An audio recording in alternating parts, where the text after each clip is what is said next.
This is council's bylaw. We've drafted over the years with your input.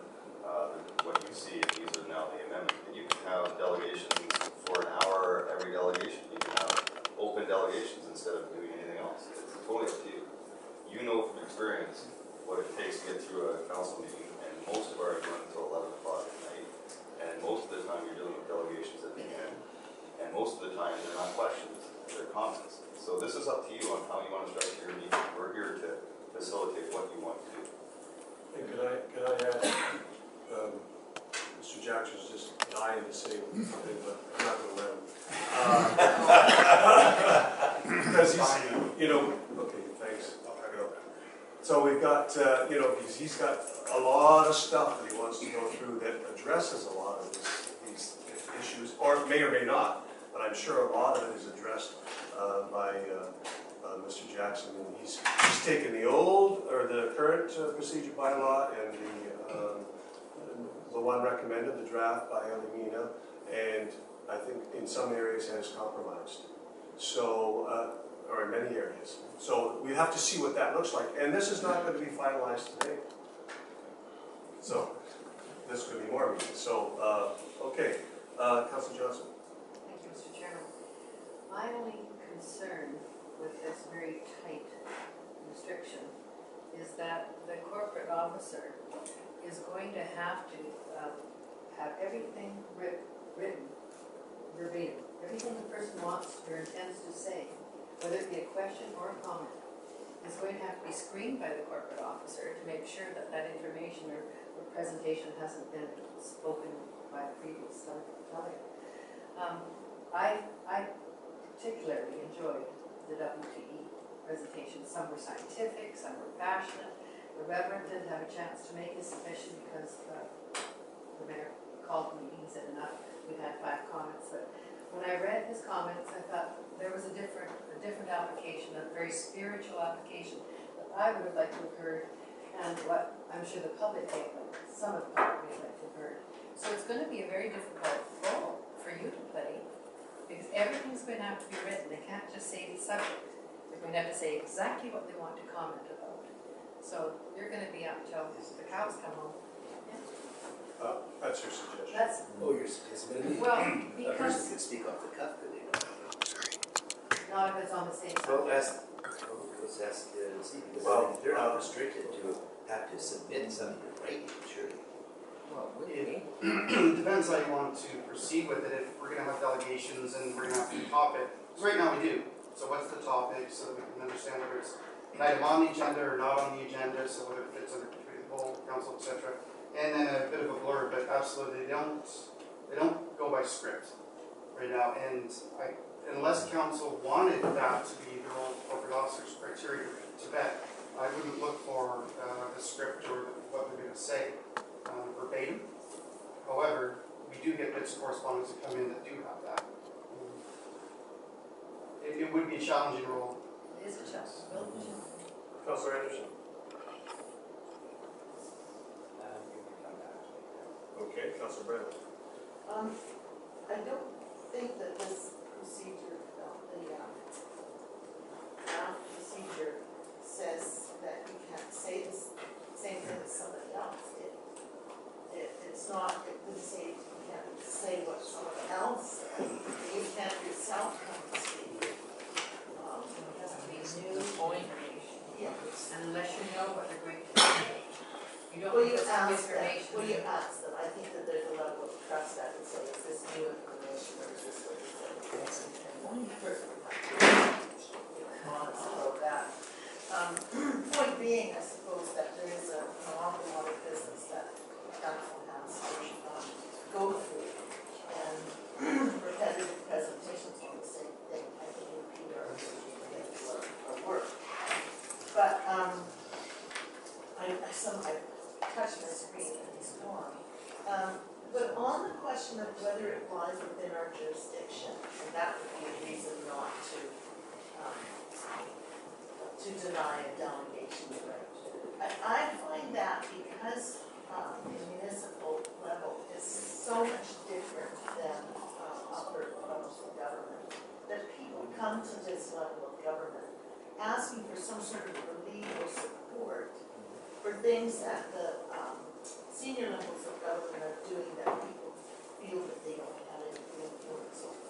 And I would hate to deny the public the opportunity to come to the municipal council and say, can you please communicate to the federal government that we, people in the Nile do not want the fact.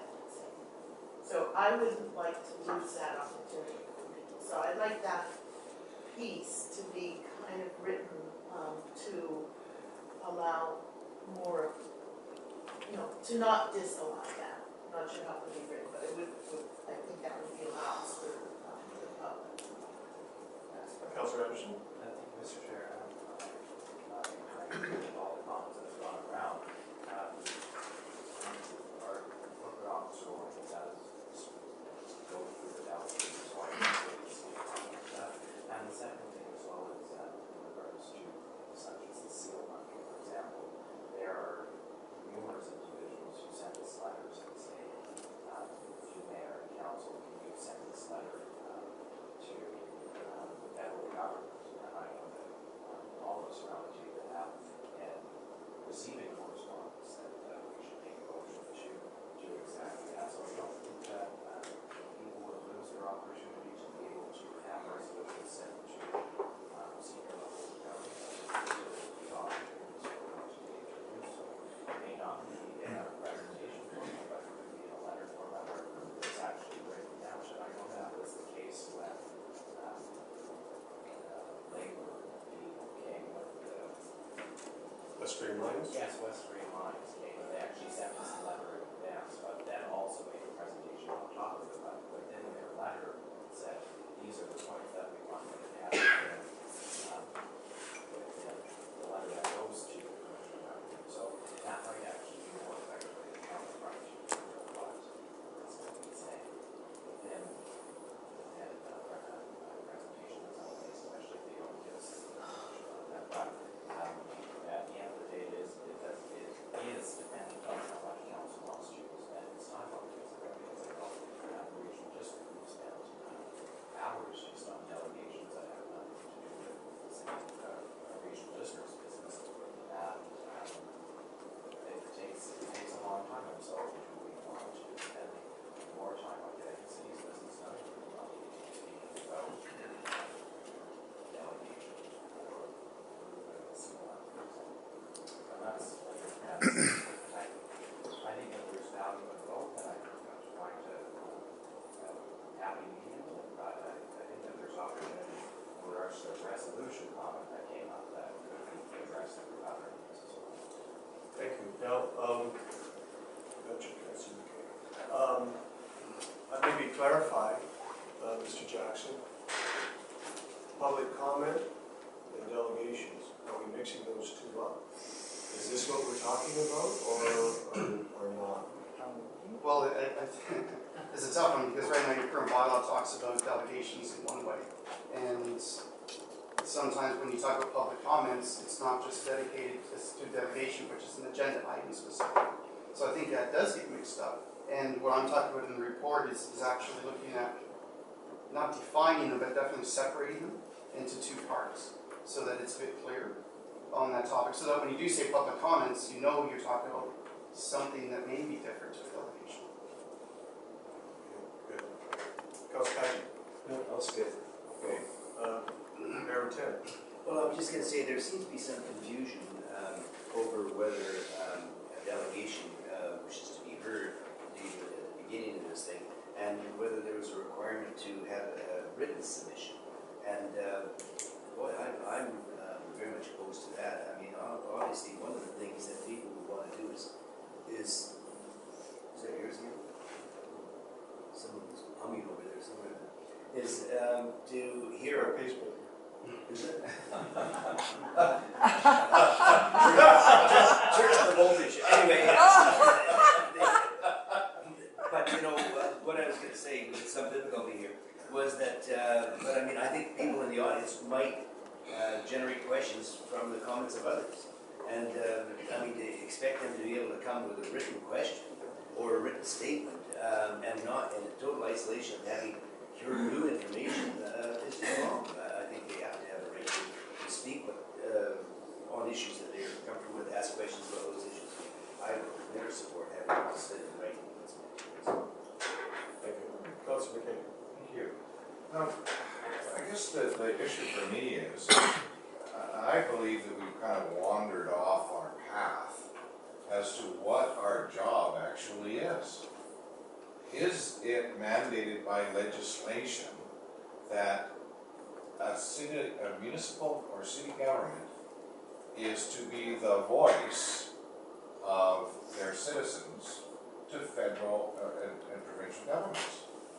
Is it our job to be the voice of people when we want to address something that the Vancouver Health Authority might be doing? Or BC Ferries, or whatever? Is that our job by legislation? I guess the answer is no. I guess I can answer that. So what you're saying is, well, you know what you're saying. Mr. Jackson. Like you said, yeah, I think the technical answer is no. It's really a political question, but when you look at the official community plan, your strategic plan, it talks a lot about advocacy, right? So informing other levels of government that what they do is impacting your citizens and that we should work together with them. So there are those policies that already exist and they've infiltrated into the dialogue with the community. And like today, you have a meeting where the public's observing, but the province, the federal government, they don't do that. So you're the most accessible. And I'm saying that's right or wrong, that tends to be the view. And so the question, Councillor, I think is really comes back is, well, how do you want to balance that with the transactions, the business accounts to get decisions made that you can truly affect directly? So follow up, so if Vancouver Health Authority is doing something, it might be a change in process or whatever. It's not about building a hospital or anything like that. It might be just a change in process. Where do we fit in as a requirement to have on the subject matter a delegation at our meeting protesting that change in process that Vancouver Health Authority is doing, that we would be required to somehow adjudicate, somehow be the voice of the citizens, write a letter to VHA protesting that they're doing this? Where is that our business?